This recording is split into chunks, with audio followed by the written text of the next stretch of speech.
Yeni dünya nizamı fonunda qlobal gərginliyin artmağı təhlükəsizlik, ərazi bütövlüyü və suverenlik məsələsində fəallığı zəruri edib. Bir çox sahədə güclü əməkdaşlıq qurmaqla və qardaş dövlət anlayışı ilə dünyaya nümunə olan Azərbaycan və Türkiyə regional təhlükəsizliyin konturlarını cızır. Bu, həm də sərhədində hərbi təlim keçən Azərbaycana qarşı siyasi hikkəsi olan molla rejiminə tutarlı cavabdır.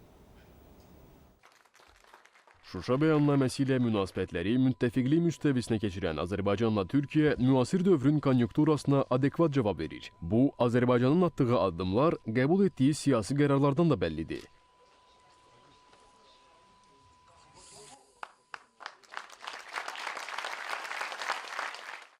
Bir neçə gün əvvəl Azərbaycanın və Cənubi Qafqazın təhlükəsizliyində vacib rol oynayan qardaş yumruğu hərbi təlimi daxili və xarici problemlərlə üzləşmələrinə baxmayaraq hələ də Ermənistana yardım göstərən dövlətlərə tutarlı dərsdir.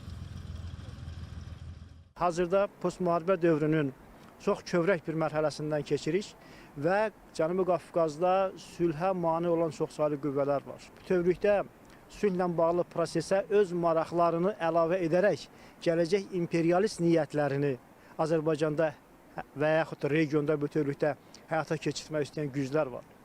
Və bu birgə təlim həm də onlara verilən cavab idi. Qardaş yumruğu iki dövlətin regionda yeni məkirli planlar quran aciz qüvvələrə peşəkarlıq və qüdrət nümayişi idi. Təlimlərdə hər iki dövlətin ordusunun peşəkarlığı, müasir döyüş texnikasına sahib olması, o cümlədən Türkiyənin F-16 qırıcı təyyarələrinin nümayişi də bunu isbatlayır.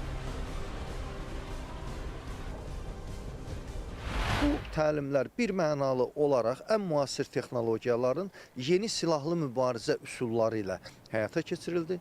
Türkiyənin hava hücum vasitələri, o cümlədən F-16'larının və atak helikopterlərinin də Azərbaycan səmasında görünməsi bir daha rəqiblərimizə və bizimlə düşmənçilik etmək istəyən qüvvələrə Azərbaycanın əskərin imkanları ilə cavab verməsi kimi də dəyərləndirilməlidir. Azərbaycanın haqq mübarizəsindən sonra bir-bir əsl simaları ortaya çıxan dövlətlər araz-boy ərazilərdə keçirilən peşəkar təlimləri diqqətlə izləməlidir.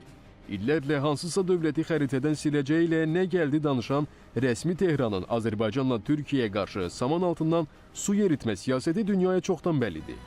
Qardaş yumruğu da hiləgərlik simvolu olan İran dövlətinə arazı keçməli olan tərəfin kim olduğunu yaxşı göstərdi.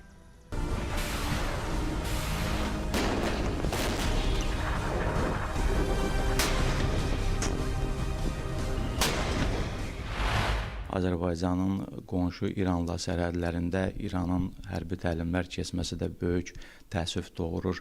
Hətta onlar Araz çayı üzərində bir şou, gülünc doğuran bir hərbi təlimlər keçirməklə bizə hansısa hədəf, qorxu dili ilə danışmaq istəyirdilər. Azərbaycan-Türkiyə hərbi təlimləri onlara böyük və sərt bir cavab oldu. Bu təlimlər nəinki Azərbaycan və Türkiyənin, eləcə də digər Türk dövlətlərinin birgə hərbi əməkdaşlığına təkandı. Türk dünyasında əhəmiyyətli körpü rolunu oynayan Azərbaycan-Türkiyə qardaşlığı istər bölgə, istərsə də qitə səviyyəsində yeni qarşıdurmaların ciddi sipəridir. Artıq bölgədə yeni qarşıdurmalara cəhd göstərənlər Azərbaycan-Türkiyə ittifaqına rast gələcəklər. Rüstəm Mikayılzadə, Sehra Cazadoğlu, Kamran Soduyev, Rauf Məmmədov, AzTV xəbər.